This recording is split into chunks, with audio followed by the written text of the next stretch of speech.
तो हम लोग इस वीडियो में पढ़ने वाले रियल नंबर 10th का 2026 बैच का चैप्टर 1 का ये पहला वीडियो है। चलिए गाइस शुरू करते हैं। सबसे पहले यहाँ पर आता है रियल नंबर, बहुत ही श्योर तरीका से लिखा है, एडजस्ट कर लीजिएगा, ठीक है। तो रियल नंबर होता क्या है, इसका फैमिली के बारे में समझते हैं, ठीक है। तो रियल नंबर का से ऊपर आता है कॉम्प्लेक्स नंबर, ठीक है। कॉम्प्लेक्स नंबर का दो बेटा होता है, एक रियल नंबर एक इमेजरी नंबर, ठीक है। इमेजरी नंबर 11th का चीज़ है, कॉम्प्लेक्स नंबर 11th का, इसलिए इसमें दोबारा लगाते हुए आपका सिलेबस यहाँ चालू होता है रियल नंबर, ठीक है। रियल नंबर को सबसे पहले ध्यान में रखना है कि रियल नंबर दो नंबर से बनता है, रेशनल और इरेशनल। दुनिया में जितना भी रेशनल नंबर है और इरेशनल नंबर है ये सब मिलकर क्या बनता है, रियल नंबर बनता है, ठीक है। यहाँ पर अब आता है इरेशनल नंबर। इरेशनल नंबर क्योंकि इरेशनल है तो इसका अब कोई वंश नहीं बढ़ेगा आगे, ये ऐसे रह जाएगा। अब आता है रेशनल नंबर, ठीक है। रेशनल नंबर दो प्रकार का होता है, एक होता है फ्रैक्शन जो बाय में होता है, एक होता है इंटीजर रूप में, जैसे 1 2 3 4 भी रेशनल नंबर है ना, तो वो हो गया, ठीक है। यहाँ पे अब फ्रैक्शन का भी और प्रकार है, जैसे प्रॉपर फ्रैक्शन, इम्प्रॉपर फ्रैक्शन, वो अलग चैप्टर आ जाता है, ठीक है। यहाँ पर उसके बाद खत्म। अब आता है इंटीजर। इंटीजर होता है नेगेटिव होता है, पॉजिटिव होता है। नेगेटिव होता है नेगेटिव लिख दिए, इसका कोई परिवार आगे नहीं बढ़ेगा। लेकिन पॉजिटिव में आता है होल नंबर, जीरो शुरू होता है ना। अब होल नंबर में जो होता है, एक होता है नेचुरल नंबर, एक होता है जीरो। नेचुरल नंबर में जो भी आता है, even number, odd number, prime number, composite number, को प्राइम नंबर, सब क्या चीज़ में आता है, सब आता है तुम्हारा नेचुरल नंबर में आता है, ठीक है। ये था कुछ फैमिली जो पहले ही हम लोग पढ़ चुके थे, इसको अच्छा ध्यान से पढ़िए, ध्यान रखिए सही में, क्योंकि ऑब्जेक्टिव में काम आता है। चलिए आगे बढ़ते हैं यहाँ पर, ठीक है। आगे जो यहाँ पे ये क्या बोलता है, नेचुरल नंबर का डेफिनेशन है, होल नंबर का, इंटीजर का, रेशनल नंबर, इतना सब का डेफिनेशन दिया हुआ है, ठीक है। डेफिनेशन आप पढ़ लीजिए और जो भी इसमें दिया हुआ है उसको याद कर लीजिए, क्योंकि अब हम लोग बढ़ेंगे आगे।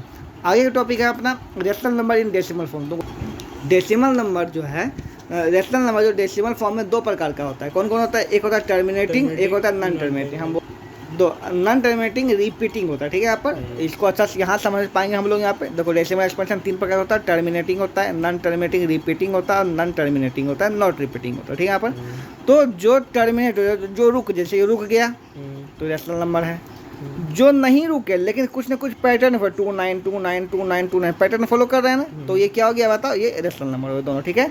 नॉन टर्मिनेटिंग रिपीटिंग, लेकिन कोई ऐसा नंबर है जो नॉन टर्मिनेटिंग है, नॉन रिपीटिंग है, रिपीटिंग भी नहीं हो रहा है। देखो जैसे यहाँ पे ना 9 है, फिर 1 0 है, फिर 1 0 0, फिर 1 0 0, मतलब कोई रिपीट नहीं हो रहा नंबर, अलग अलग आ रहा है बार बार, तो ये हो गया एक इरेशनल नंबर। क्या हो जाएगा, इरेशनल नंबर। इसके अलावा जितना भी इरेशनल नंबर है, जैसे देखो रूट टू एक इरेशनल नंबर है ना, तो रूट टू इरेशनल नंबर क्यों है, क्योंकि इसका डेसिमल एक्सपेंशन जो भी होगा ना वो कभी भी रुकेगा नहीं, जे मन से आते रहेगा। जितना भी, जैसे रूट 3 इरेशनल नंबर है, इसका डेसिमल एक्सपेंशन भी क्या होगा, जे मन से आते रहता है, जे मन से कभी नहीं रुकता ये, इसीलिए भी क्या है, एक इरेशनल नंबर है, ठीक है।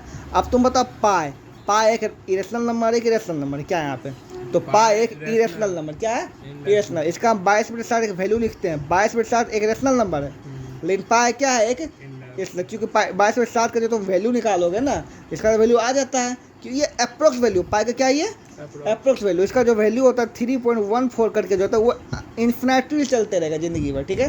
तो पाई क्या है, एक 22/7 क्या है, एक रेशनल नंबर, ठीक है। यहाँ पर इस बात को याद रखिएगा, ये एक टॉपिक यहाँ पे आता है, इसको इसे घेर के लिख लीजिएगा नोट्स में, ठीक है।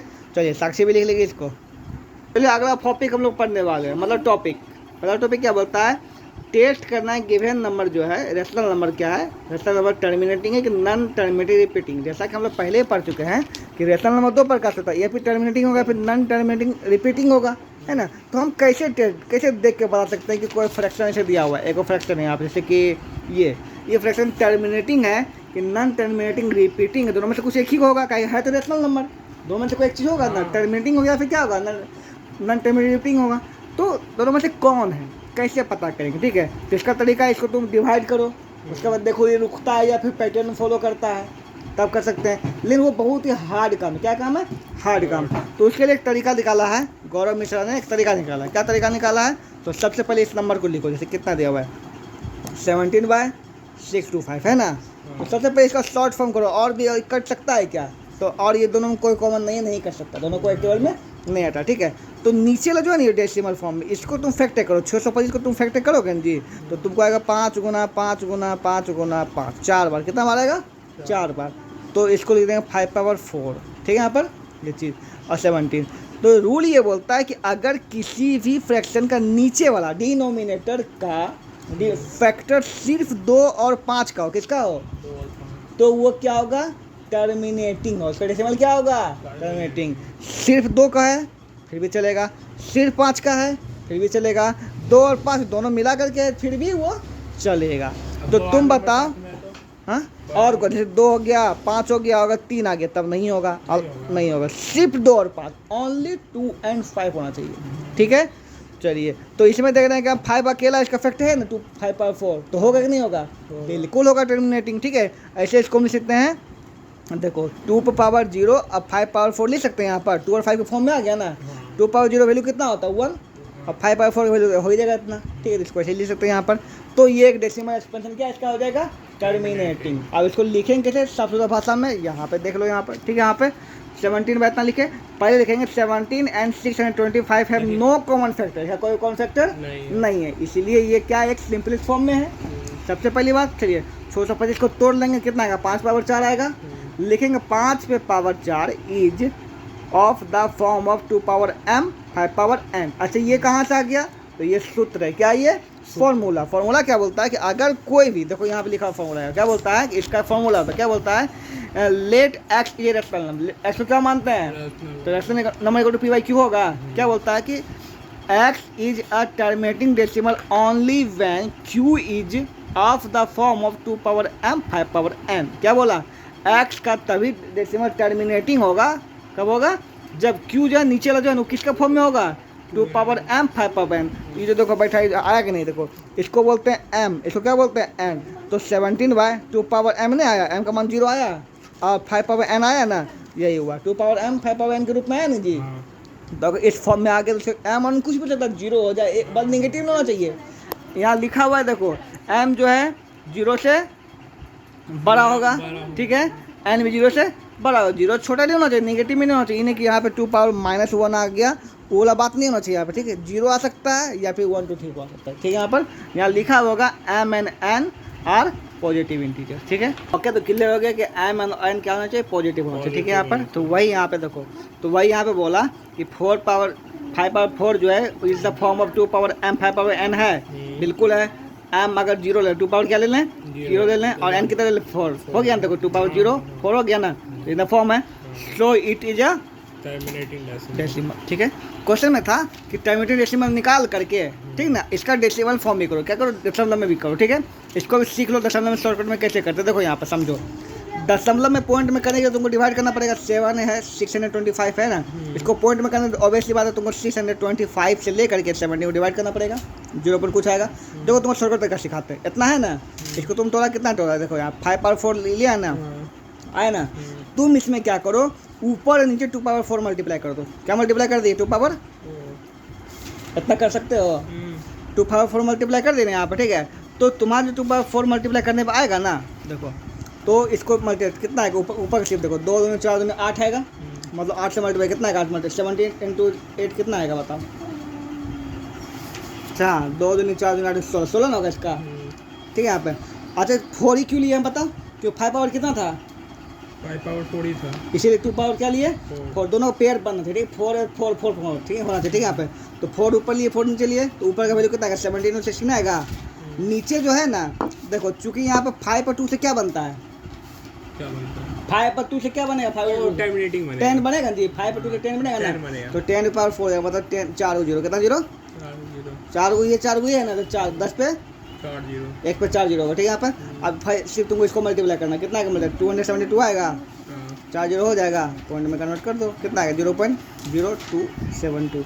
अब तुम 625 से 17 को डिवाइड करता है, इतना लंबा चौड़ा, ये कितना सिंपल तरीका हो गया। इसी से कर लेंगे, ठीक ना। चलिए इस वाला चीज़ को हमको साक्षी भी नहीं समझी, तो एक बार और तुमको समझाने की कोशिश करते। देखो फिर से मान ली कोई भी नंबर ले लो, जैसे 11 बार ले लिया यहाँ पर 27, ठीक है।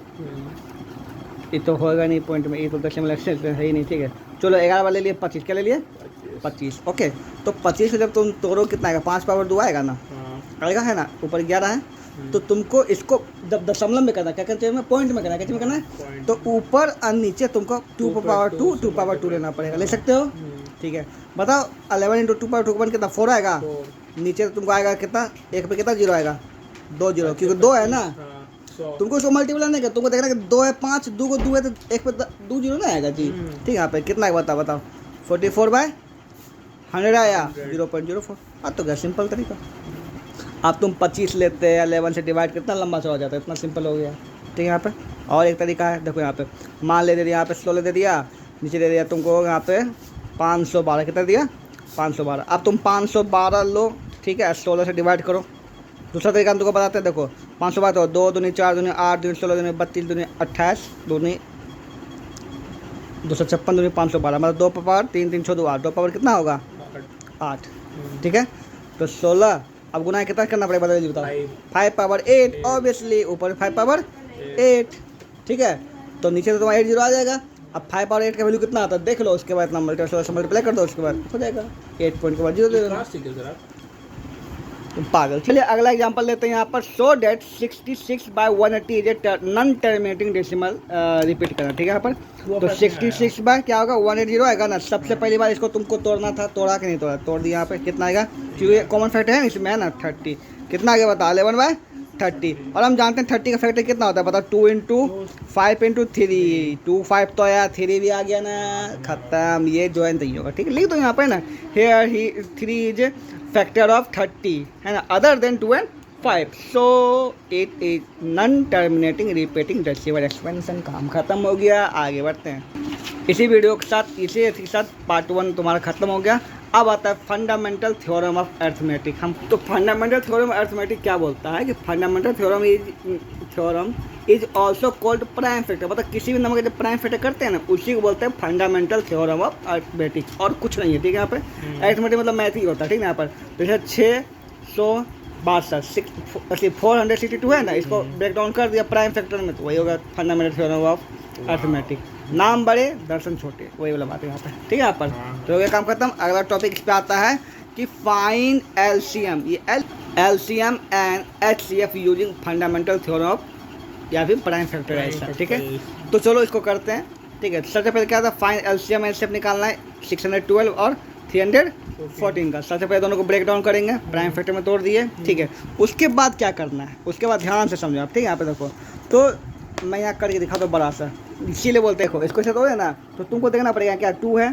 ठीक है, तो 2 ले लो, 2 है 2 टाइम्स है, फिर 3 है, फिर कितना टाइम्स है 2 टाइम्स है। ठीक है, तुम फिर तुम्हारा कितना है 17 1 टाइम्स, और उसका 73 कितना 0 टाइम्स। अब यहाँ 73 कैसे आ गया, इसमें 73 तुमको दोनों को देखना पड़ेगा क्या क्या, इसमें 2 है ना, 3 है 17 लिख दिया पहले, फिर 73 0 टाइम लिखना पड़ेगा तुमको। ठीक है, आगे हेल्प करता है। फिर देखो यहाँ पे, यहाँ 2 है 1 टाइम, 3 है 2 टाइम, 17 पहले लिख दो, इसमें 73 है पहले लिखो, पहले 17 इसका लिखो, 17 कितना है बताओ 0 टाइम्स है, और 73 कितना टाइम्स है 1 टाइम है। ठीक है, अब यहाँ पे देखो एलसीएम और आता है एचसीएफ। ठीक है, एलसीएम का मतलब होता है लोएस्ट, एचसीएफ का मतलब क्या होता है लोएस्ट, इसमें उल्टा होता है, लोएस्ट में हाईएस्ट लो, हमेशा क्या लेना है हाईएस्ट पावर लेना। ठीक है, तो हाईएस्ट पावर मतलब 2 पावर 1 2 पावर 2 में कौन हाईएस्ट है 2 पावर 2, वो ले लो।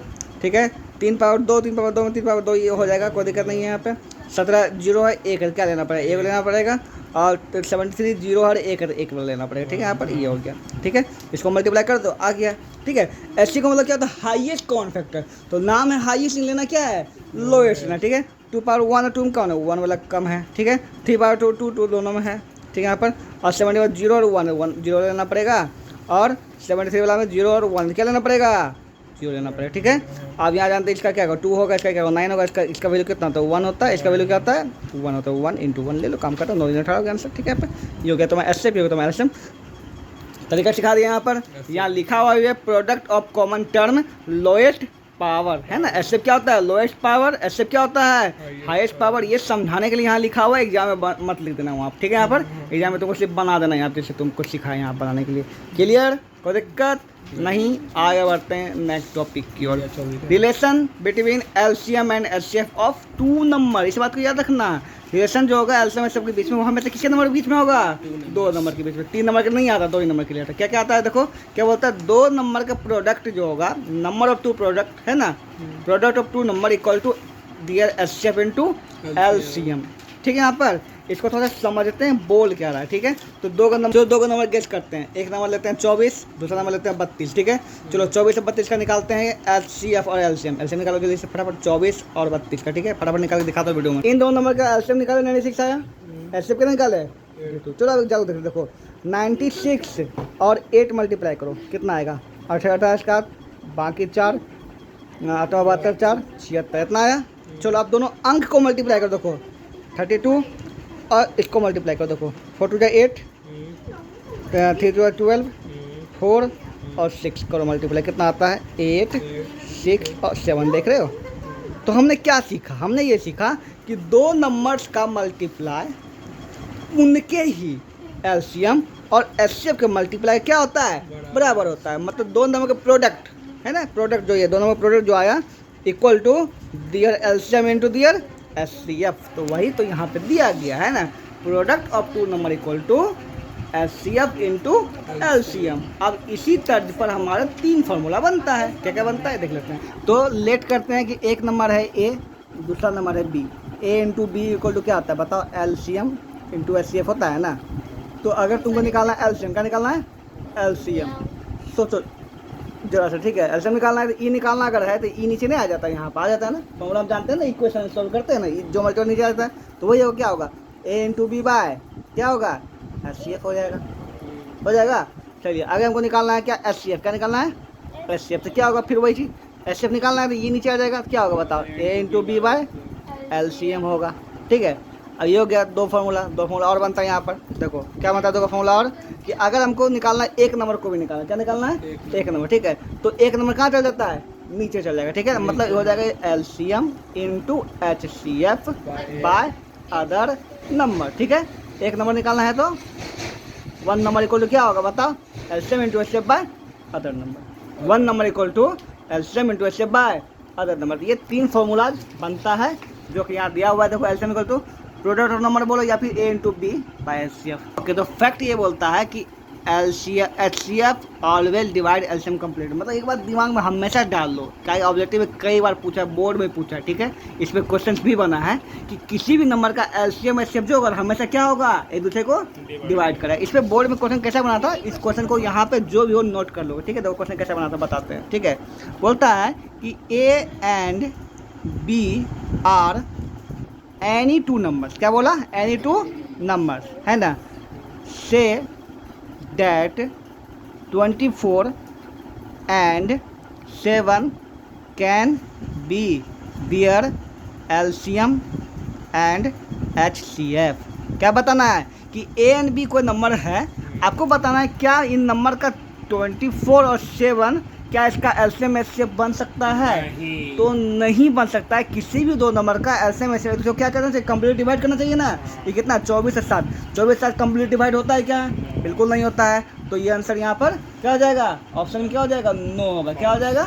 नो होगा, ठीक है। तो इस तरह से क्वेश्चन आता है। इस क्वेश्चन जो मैं बोला हूँ वीडियो में, इसको यहाँ पर नोट कर लेंगे, ठीक है। चलिए आगे बढ़ते हैं। क्वेश्चन पढ़ते हैं। नंबर क्या बोलता है? HCF of 2 number is 116। दो नंबर का एचसीएफ कितना दिया हुआ है? 16 दिया हुआ है, ठीक है। देयर एलसीएम इतना दिया हुआ है, ठीक है। बोलता है इज इफ 1 नंबर इज इतना, ठीक है। अब यहाँ प्रोडक्ट कॉल दे दिया, नंबर में दे लेते 1 नंबर दे लेते। यहाँ प्रोडक्ट नंबर नहीं होगा, साक्षी भी गलती लिखे, ठीक है। यहाँ क्या 1 नंबर, जो 1 नंबर कितना दिया हुआ है ना? हाँ 1 नंबर दिया हुआ है 580, ठीक है। तो अदर नंबर निकालना है। अदर नंबर का फॉर्मूला क्या होता है? ये ना होता है, यही अदर नंबर वही हुआ है ना, HCF into LCM bye other number. बैठा दो, है ना, उसी पे बैठा दो, ठीक है। यहाँ पर तो बैठा के वैल्यू निकाल दिए। चलो आप दिया हुआ देखो, इस तरह से क्वेश्चन भी आता है। गिवन एचसीएफ इतना इतना, कोमा यहाँ पॉइंट नहीं, कोमा, ठीक है। इतना इतना 80, ठीक है। तो ये दोनों क्या दिया हुआ है? देखो ये 2 बार दिया हुआ है तो आदमी हो जाए, बच्चा होता है कन्फ्यूज। यहाँ पे 252 यहाँ भी दे ले, यहाँ भी दे ले, क्या है? तो ये 2 नंबर से, क्या यहाँ पे 2 नंबर से इसका बोला एचसीएफ ऑफ 2 नंबर्स इतना, फाइंड एलसीएम ऑफ 2 नंबर्स। ये 2 बार दे दिया, आदमी को कन्फ्यूज करें, ठीक है। एक ही बार है ना, ये क्या है? दोनों नंबर, ये दोनों क्या है? नंबर, ठीक है। यहाँ पे ये दोनों नंबर है और ये क्या दिया हुआ? ये उसका एचसीएफ दिया हुआ, एलसीएम निकालना है, ठीक है। यहाँ पर और यहाँ पर बैठा दिया उल्टा, इसको मिटा के सही करो। ये एलसीएम एचसीएफ थोड़ी एलसीएम एचसीएफ बैठे ले यहाँ पर, ये 2 नंबर से यहाँ पर, ठीक है, ठीक है। तो इसको क्या करोगे बताओ? यहाँ पर क्या निकालना होता है? एलसीएम निकालना होता है। एलसीएम का फॉर्मूला क्या होता है? एलसीएम इक्वल टू क्या होता है बताओ? ए इंटू बी बाय एचसीएफ होता है ना। तुमको प्रोडक्ट नहीं समझता तो तुम ए इंटू बी लिखो। ए का मान कितना दिया बताओ? ये ए हो गया, क्या हो गया? बी हो गया। एक नंबर 2 नंबर, इसको ए और बी बोलते हैं, ठीक है। 252 इंटू 594 बाय एचसीएफ कितना दिया हुआ है? 18 दिया हुआ है। इसे कर बैठा दो, काट दो, जो कटेगा निकाल दो, हो गया। अगला है फाइंड द सिंपलेस्ट फॉर्म। इसका सिंपलेस्ट फॉर्म निकालने सब जानने को क्या बताऊँ इसमें। अगला टॉपिक है एलसीएम एंड एचसीएफ के ऊपर वर्ड प्रॉब्लम्स, ठीक है, जिसका एक सेपरेट वीडियो बनेगा बहुत ही डिटेल में अच्छा समझा के, ठीक है, क्योंकि इसी में ये सबसे हार्ड टॉपिक है, किस में एलसीएम होगा, किस में एचसीएफ होगा, कहाँ पे क्या घटे क्या क्या जुटेगा, ठीक है, उसमें बताया जाएगा सेटिंग से। तो इस पार्ट में वो नहीं है, सीधा हम लोग अगला टॉपिक की ओर बढ़ जाएंगे, ये वाला, ठीक है। यहाँ पे नेक्स्ट टॉपिक है कि अगर x पावर n कोई नंबर है ना, उसमें क्वेश्चन रहेगा कि x power n can never and with 0, ठीक है, for any natural number n। यहाँ पे x को भी संख्याओं को दिया, जैसे कि यहाँ क्वेश्चन दिया देखो, so that 4 power n can never and with 0 for any natural number n, मतलब n पावर कुछ भी रख दो, 1 रख दो, 2 रख दो, 3 रख दो, 1000 रख दो, 10,000 रख दो, फिर भी इसका वैल्यू जो आएगा वो कभी भी 0 ख़त्म नहीं होगा। तो सिंपल सा लॉजिक ये बोलता है कि अगर किसी भी नंबर के लास्ट में 0 होगा, इसका मतलब उसका फैक्टर में 2 और 5 होगा तभी तो होगा 0, 2 5 होगा तभी, 10 होता है तभी 0 होगा जी, ऑब्वियसली बात है, ठीक है। तो देखो if 4 power n ends with 0, अगर 4 पावर n 0 खत्म होगा then it must be 2 and 5 as factor, मतलब 4 पावर n जो भी होगा इसका वैल्यू, अगर इसके लास्ट में 0 आएगा तोड़ने पर, है ना, मतलब इसका वैल्यू बैठाने पर, तो इसके लास्ट इसका फैक्टर क्या होना चाहिए, 2 और 5 का होना चाहिए। लेकिन जब 4 पावर n को हम तोड़ते हैं क्या आता है, 2 × 2 पावर 5 n आता है ना, 4 को तो 2 × 2 आता है ना। इसका मतलब क्या समझते हैं कि 2 is only factor of 4 power n, 5 is not the factor of 5 power n, so 4 power n can not be and with 0। इसमें कोई कन्फ्यूजन, कोई दिक्कत बताओ, समझाएंगे।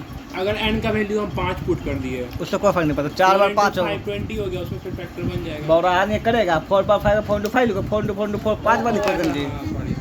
अरे 4 पावर अगर 5 है तो तुम 4 × 5 थोड़ी करोगे, तुम क्या लिखोगे, 4 × 4 × 4 × 4 × 4 ना करोगे 5 बार जी। तो इसका तो फैक्टर क्या आएगा, 2 × 2 आएगा, 2 × 2 आएगा, 2 × 2 आएगा, 10 बार 2 है ना आएगा, 5 का आ जाएगा इसमें। तो फिर क्लियर खत्म हो गया यहाँ पर, ये होगा तुम्हारा टॉपिक। नेक्स्ट, ठीक है, अगला क्वेश्चन में 6 पावर n है, तो 6 को तोड़ने क्या आएगा, 3 × 2 आएगा ना, वही सेम चीज लिखना है, 6 ये factor of 2 and 3 not 2 and 5, और क्या कैन नॉट बी विद 0। चलिए अगला टॉपिक जो होगा वो होगा तुम्हारा प्रूफ इरेशनल नंबर, ठीक है, ये भी वीडियो थर्ड एक बनेगा, उसमें ये बताया जाएगा, और उसमें है तो सिंपल ही बताया जाएगा उसमें, ठीक है, उसके तो चैप्टर चालू हो जाएगा।